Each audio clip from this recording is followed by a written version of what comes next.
ये एक स्प्रिंग है जिसका स्प्रिंग कांस्टेंट है के।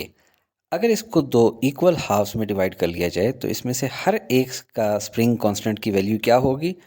2k। और अगर इसी स्प्रिंग को तीन इक्वल पार्ट्स में डिवाइड कर लिया जाए तो इनमें से हर एक के स्प्रिंग कांस्टेंट की वैल्यू होगी 3k। और अगर इसी स्प्रिंग को चार इक्वल हिस्सों में पार्ट में डिवाइड कर लिया जाए तो इसमें से हर पार्ट का स्प्रिंग कांस्टेंट की वैल्यू क्या होगी? 4k। देखने में मैजिक लग रहा है लेकिन ऐसा है नहीं। मैं आपको बड़ी आसानी से समझाता हूँ, सारी ज़िंदगी याद रहेगा। हुक्स लॉ आप लोगों ने पढ़ रखा है, F इज इक्वल टू के एक्स। अब इसमें ये x क्या मिला है? x का मतलब है कि अगर इस स्प्रिंग के ऊपर फोर्स F लगाई जाए तो ये कितना अपनी ओरिजिनल पोजीशन से डिस्प्लेस होगा या कितना डिस्टेंस आगे जाएगा। इसीलिए k is equal to F divided by X में x का बड़ा इंपॉर्टेंट रोल है। अब ये स्प्रिंग कितना आगे जाएगा? x, अगर इसके ऊपर फोर्स F लगे। अब आए, जब इसको दो हिस्सों में तकसीम कर दिया है इसकी तरफ, समझ लेते हैं कि इसके स्प्रिंग कांस्टेंट का नाम है के प्राइम। के प्राइम होगा is equal to F divided by X. नहीं, एक्स नहीं होगा। क्यों? क्योंकि अभी ये दो हिस्सों में बट चुका है। और ऊपर वाला हिस्सा कितना एक्सटेंड हो सकेगा?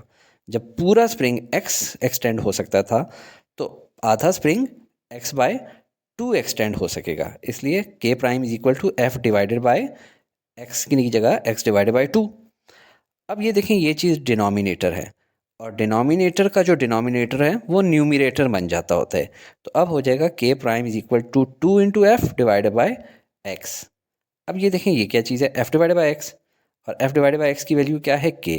तो इसको हम रिप्लेस कर लेते हैं के से। तो K prime is equal to 2 multiply by K, जो हमने शुरू में आपको बताया था कि 2k। इसी तरह जो तीन हिस्सों में डिवाइड किया हुआ है इसको देखें, इसकी वैल्यू हो जाएगी K prime is equal to F divided by X divided by 3। क्योंकि अब ये वाला जो स्प्रिंग है ये कितना हिस्सा आगे खींच सकता है? एक्स डिवाइडेड बाई 3, जो ओरिजिनल था उसका थर्ड हिस्सा, 1/3। तो एक्स डिवाइडेड बाई 3 यहाँ लिखेंगे और डिनोमिनेटर का डिनोमिनेटर न्यूमरेटर बन जाता है। तो K prime is equal to 3f divided by X. और अब आप देख लें ये क्या है? f डिवाइडेड बाई एक्स क्या चीज़ है? k। तो k prime is equal to 3 into K, जो हमने शुरू में लिखा था। और फाइनली आ जाएं 4k वाली तरफ। तो चार हिस्सों में बट चुका है तो एक हिस्सा कितना खींच सकता है? x divided by 4।